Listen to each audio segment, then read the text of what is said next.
Breslow.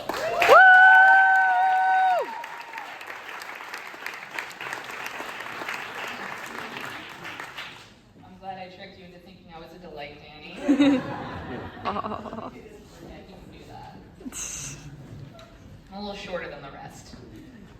Thanks.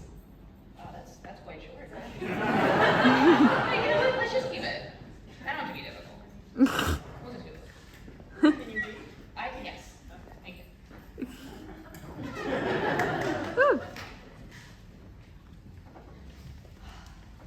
I'd like to tell you a love story.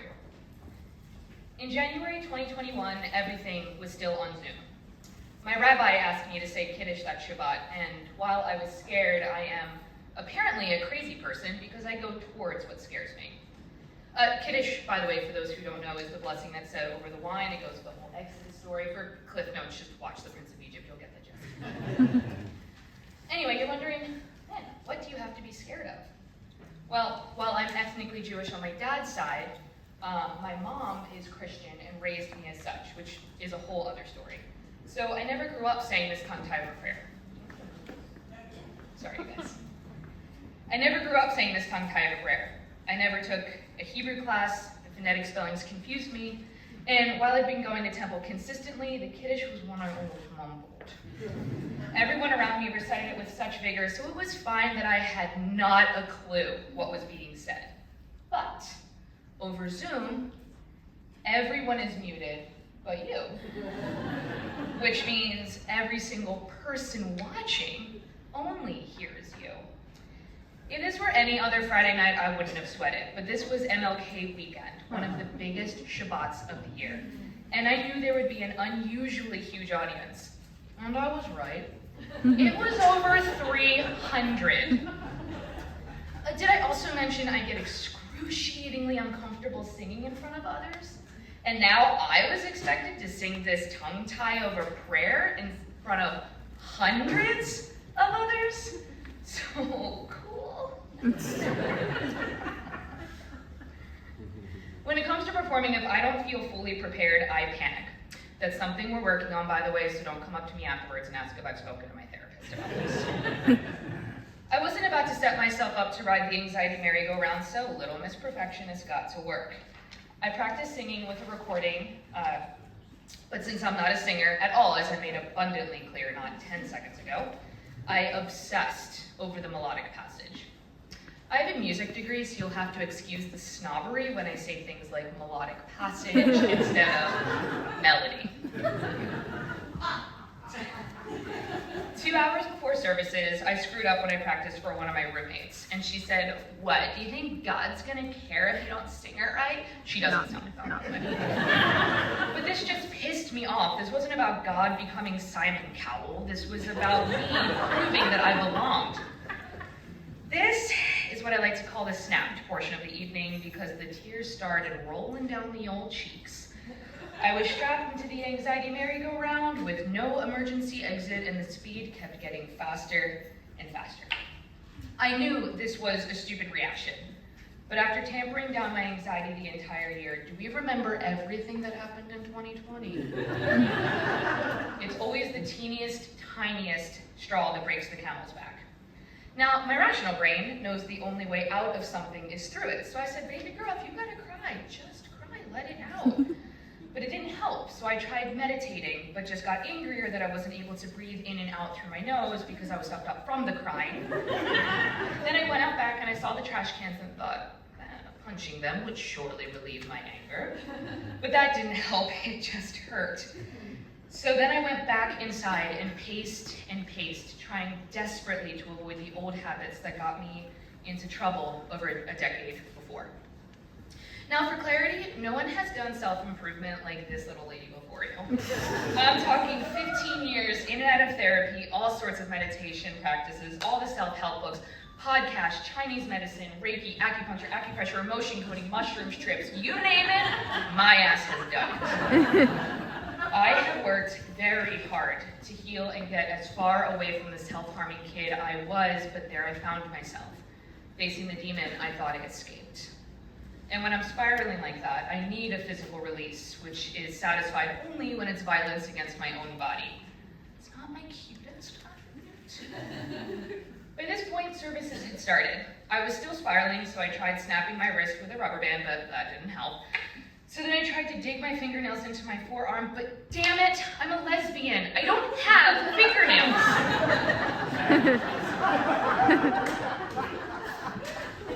For those who didn't get that joke, you can ask somebody next to you aloud.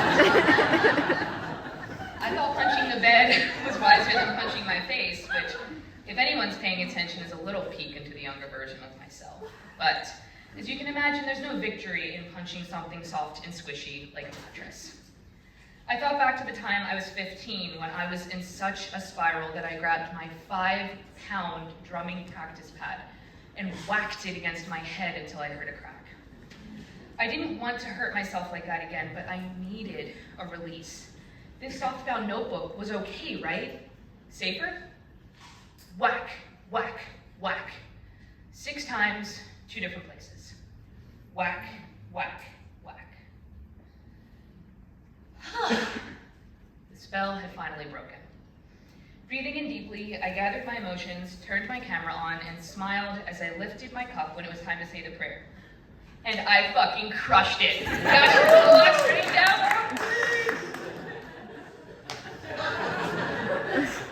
Later that night, I kept getting the spins. Without a drop of alcohol in me, I knew I'd given myself a concussion, but when my arms went numb and tingly, I drove myself to the ER.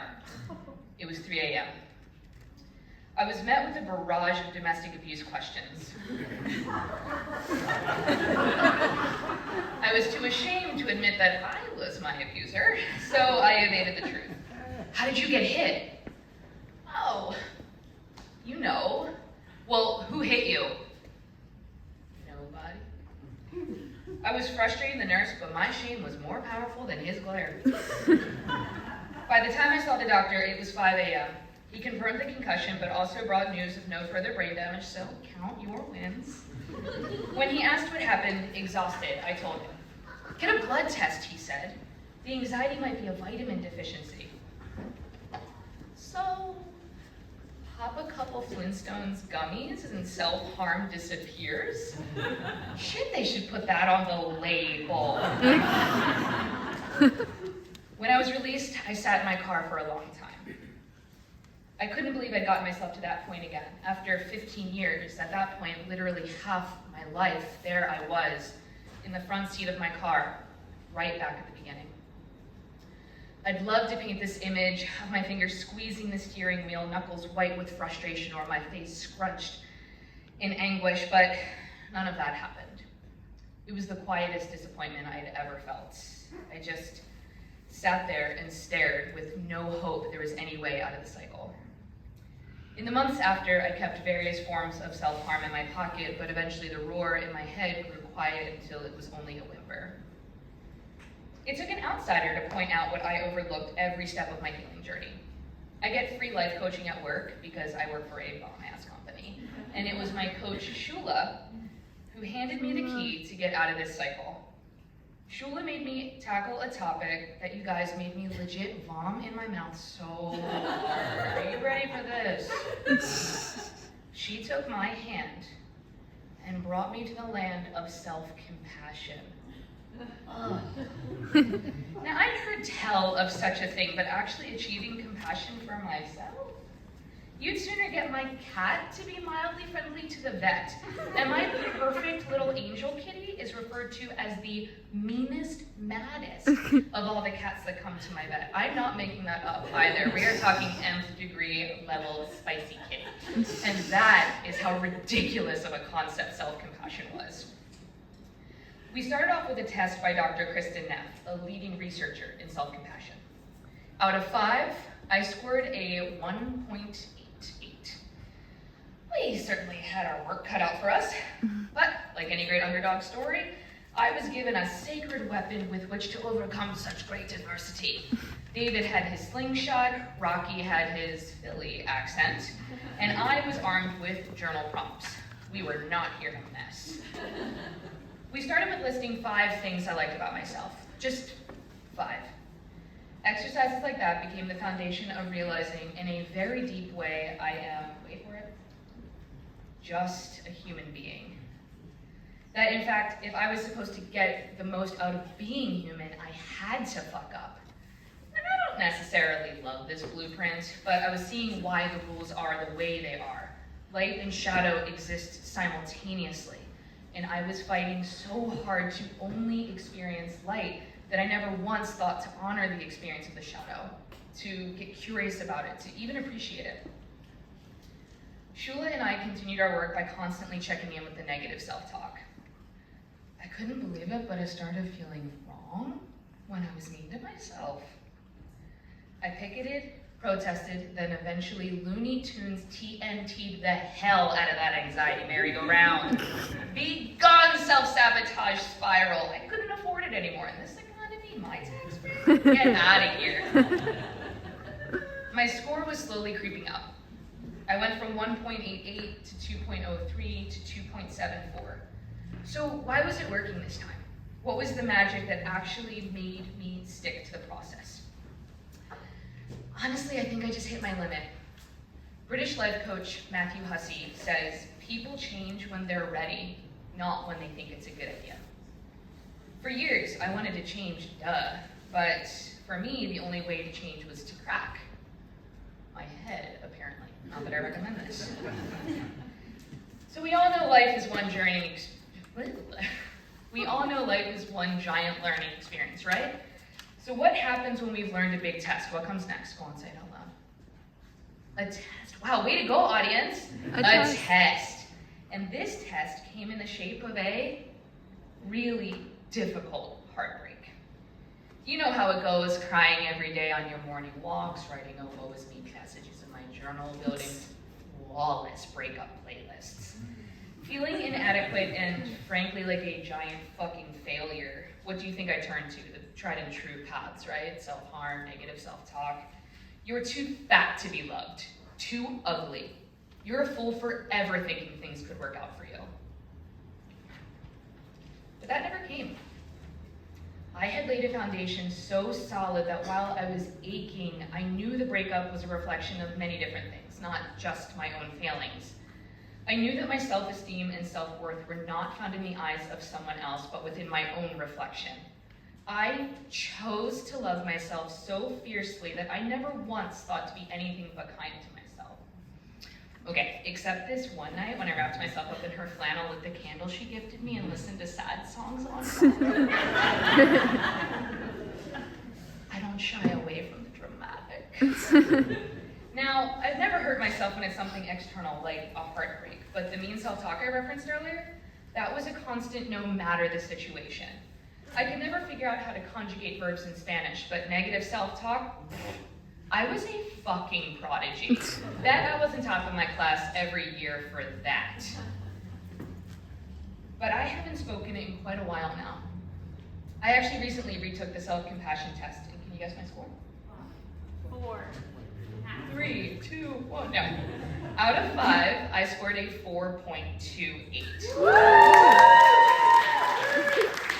Remember my first one was 1.88? Look at baby grow, look at baby take their first steps.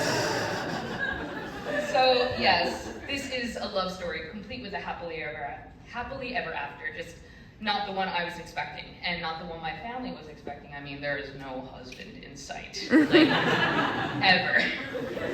But that's a whole other self-love story. Thank you.